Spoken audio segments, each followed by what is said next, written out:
Hey, my name is Dr. Gerald Dirks, and I'm from the state of Kansas in the United States. As far as my biography goes, I'm the oldest of two children, born and raised in the state of Kansas.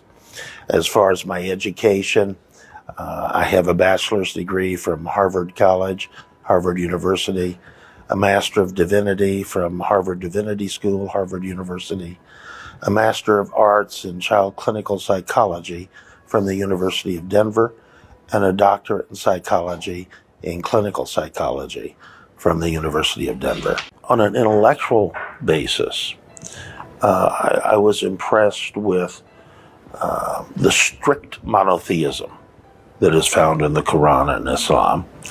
And quite frankly, coming from my background, seminary background, there were things in the Quran that, quite frankly, no illiterate 7th century Arab could possibly have known.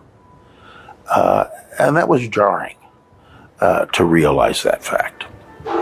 But also, Islam's message of love and Islam's message of brotherhood were on a more emotional level, strongly motivating forces.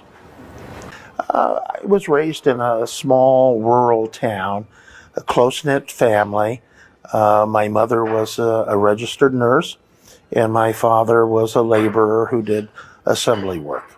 My first introduction to Islam was during my freshman year at Harvard, when I took a course in comparative religion from the late Wilfred Cantwell Smith, whose area of specialty was Islam.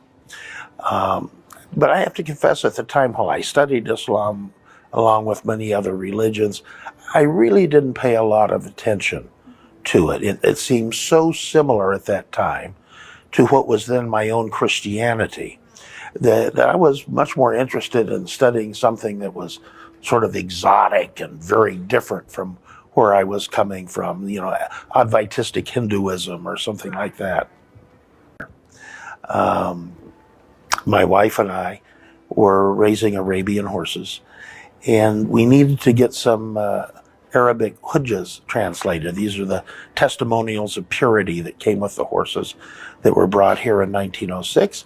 And at that point, we made contact with an Arab Muslim who was living in Denver, Colorado at that time. And he agreed to do some translations. He came out to our farm and saw